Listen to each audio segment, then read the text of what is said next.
back to the news today. This is the Daily Debate. We return now to the latest shipwreck in Mediterranean seas, this time of a boat carrying some 700 migrants. But it's by no means a new issue. Italy has been carrying the bulk of responsibility for some time in its rescue operations, and it's also lived a lot of criticism on EU for not doing nearly enough to rescue and shelter the hundreds of migrants trying to reach European shores. Who should the responsibility fall on? What can be done? With me tonight is Daniel Shek, former Israeli ambassador to France. Good evening. Good to have you back again. And also Dawit Demoz, an asylum seeker from Eritrea. Good evening. Thank you very much for coming. And I will start with you. You know, I'm trying each and every time to understand what the Westerns don't understand and why the people in the West are so filled with stereotypes against migrants, against asylum seekers who are going through hell in their own countries and going through hell to get to a better life. How come people are so filled with these stereotypes and not understanding you? First of all, I would say that the West and all of the world didn't understand really what is the root cause of these all problems. Last time we heard that the European Union is trying to have a deal with, for example, the Eritrean regime, just to cut the mass flow of refugees. They didn't really care about the humanity. So the cause of this flow of refugees, that they are risking their life just to find a better life, is the reason or the problem of in our countries. For example, in Eritrea and Sudan, we can mention, are the most oppressive regimes in Africa and in the world, I would say. So this is the reason that the world didn't really understand, and they are not really finding the permanent solution. So what I would say, the world and the European Union and Israel, because people, like some people who are now under this tragedy are people who came to Israel, who seek asylum in Israel, and their asylum request was denied, and they were under the deportation, under the secret agreement with Uganda and Rwanda. They were deported to Uganda and Rwanda, and then there was no any protection in these countries. They continue to find a better life, and most of the people who are dying in this are also people from Israel. And the world and European Union needs to know to stop cooperation with countries who have violating human rights. They're endangering their citizens. There is no any human rights in Eritrea and Sudan. So the solution, what I would say, is to find a solution to pressure on these dictators in Sudan and Eritrea and other countries who are flowing these refugees. I'm hearing these things, and you know, I cannot help but thinking, looking at ourselves. At the end of the day, are we that racist? Or is it a matter of color? Because if, and I'm trying to think, if the asylum seekers were not,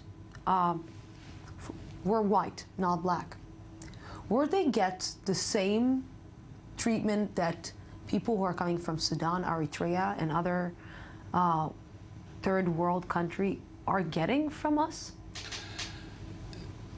Look, Lucy, it would be naive and disingenuous to say that racism isn't part of it. Of course it is. But it is not the entire problem. The problem is much bigger than just color of the skin. Migration has been part of human life since history has been recorded. People moved from one place to another, seeking a better life, seeking an easier livelihood, easier living conditions, all sorts of things. The big change in the 20th and 21st century is the fact that we have become a global village, and movement is much easier. Knowledge travels better. People in less developed countries have easy access to knowing what what they can expect in a different country, how their lives can change. All these things contribute to the urge to try and find a better life, especially, as our friend just said, in countries where life is just hardly bearable because of political conditions, economic conditions, climate, all sorts of things that can play into it. Now, that's a given. There will always be migration. Now, this is, for the West, it's a moral dilemma that is composed of a political solution with huge economic implications. On a moral side, how can you look at these boats and at these people who are risking their lives because they know that their only chance for survival is to change their lives, and just stand aside and look away? You can't do that. On the other hand, you can't expect Western Europe to be the haven for millions and millions of Africans who will want to move there, because clearly the life there is much better.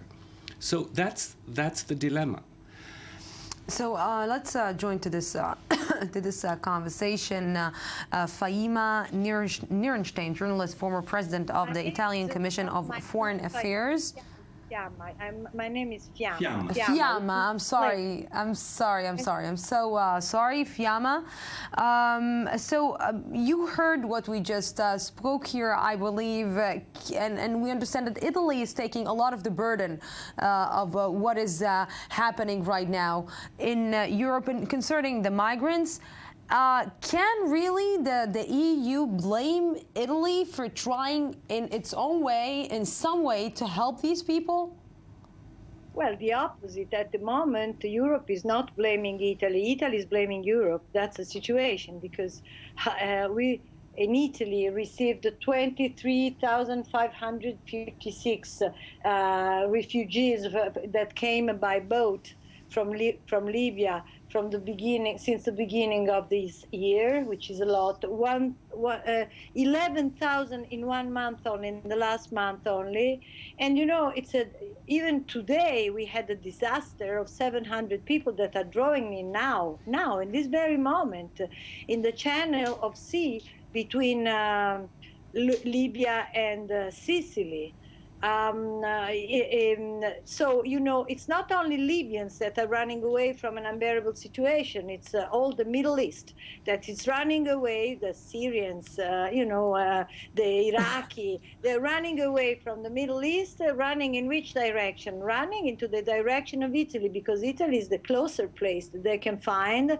And what's happening there is that there is a real trade of these poor souls that go from the oldest ages to the children that are just newborn babies. They buy them one from the other. This what they call scafisti, which are people that without even giving a hoot about the problem of their lives, put them all together in hundreds, in thousands, on boats where they can drown very, very easily. Sometimes they even throw them into the water because they are too many. It's a situation where each of them pays from 3,000 to 4,000 euros, which is about $5,000, even a little more, just to try for the life and for the death. You know, these people don't know if they will arrive alive. And here we have thousands of people. Now, Italy tried to react with a system of military corvettes, which were surveilling the coast of Libya. Yes. But it didn't work. So, yes, unfortunately, I have still here two people, and I want to hear their reaction from this Fiamma Nierenstein. I'm sorry that I misspelled your name. Thank you very, very mispronounced your name. Thank you very much for this. At all, and we are in a real problem. Europe is not going to help Italy. Italy is in a problem. Yes, definitely, most definitely. Thank you very, very much. It's not only, and what Fiamma is saying, it's not only the problem of a lot of asylum seekers are going to Italy, but it's also the Italian culture, which is totally different than the asylum seekers culture. I believe that when you came here, you were in a little bit of shock from the place that you came to the place that you're in, and you understand that the rules are not the same. Well, in Israel, it's kind of different because we came to Israel. We've been in prison for a few months, and then they brought us to Levinsky Park. Or they gave us a bus ticket to Levinsky Park, and we slept in Levinsky Park. No one introduced us the Israeli culture. We ourselves are trying to understand and to know and to be stable with the culture. But in Europe, it's a bit different. But still, it's shock, like you said. The culture that we came, the culture that we grew up, and the culture in Europe is very, very different. So can you understand what she's saying? That it's a really shock also for the Italians to understand and to cope and to try to observe all these migrants who are coming to Italy to be part of the Italian country, of the Italian culture that they're not part of? I definitely understand, not only with Italy, but also I understand with Israel, which is only 42 or 46,000 African refugees are living here, and it's difficult. And I definitely understand and I agree with this, but the problem is, what's the solution? What we can do, what I can do personally. So this is still that we came, what Italy can do, what the world can do, what European Union can do, is first of all to find a safe journey. So these people are coming from East African refugee camps in Ethiopia, Sudan, which are thousands of Eritrean and Sudanese refugees living in these refugee camps under treatment of UNHCR, which is not good enough for those people to live there, and they're trying better lives. So they're spending the money, like not the same money, more than to rescue the people from Mediterranean Sea or to treat them in European countries. So this money would be good enough to find a safe journey from these refugee camps and to find a better journey. You know, I'm hearing this and I'm wondering, when you're signing as a country, when you're signing human rights, treaties, and you're obliged to treat people in a humanitarian way. How do we reach to a point where we ignore this? How do we? I'm not sure that. And why not to go back to the source and to say, okay, the source is the countries that they're coming from. Why we're not solving the problems there? That is. The decent and sensible thing to do for the developed and rich and prosperous world is to stop being so selfish and to understand that giving aid to developing countries is not charity. They're doing themselves a favor. Of course. And in a world, we spoke about historical role of migration. It was different in a world of 100 million souls than in a world of 6 or 7 billion. And it's just going to get stronger and stronger. These flows of migration will get stronger and stronger. And clearly, as I said, a country is not obligated by any treaties in the world to open its borders to anyone who wants to enter. Every country has the right and maybe even the duty towards its own citizens to control the entry to its territory. But the treaties that you talk about, they speak specifically about refugees who come from areas that are considered to be war zones or areas of dictatorship where the people who leave are refugees. And they speak about refugees who are on your territory. You have an obligation to treat them as refugees. You're not allowed to turn them back. You're not allowed to turn them away. And I don't think the Italians are doing that.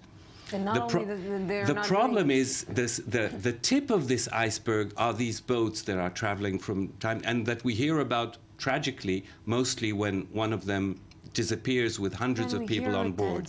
And Fiamma is right. There are also all the cynics on the road, those who make huge amounts of money out of it. The traffickers on the African side of the Mediterranean who promise the world to these desperate families and young and old people and promise them a safe passage to prosperity, and then they find themselves in these hard and dire situations. How can you see? Do you see a solution to this?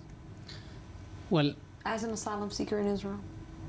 So to find a solution for what? Do you for see the a flow. solution in the future to this problem? I With not solving, let's say, the source of it, which is in Sudan, in Eritrea, in Africa. So, again, what I said, it's finding a solution. To find a permanent solution, it's like what we said now. To find a solution in the resource of this flow of refugees. For example, in countries Eritrea and Sudan. So, like European Union, instead of finding a solution, like instead of pressuring these dictatorial regimes, they're trying to aid them. They're trying to support them. They're trying to give them money, and then to make sure the violations more and more. So a solution. Yes, I'm unfortunately optimistic. I have to finish in 10 seconds. But I'm optimistic, and I definitely see that there will be a solution. Thank you. 2 minutes.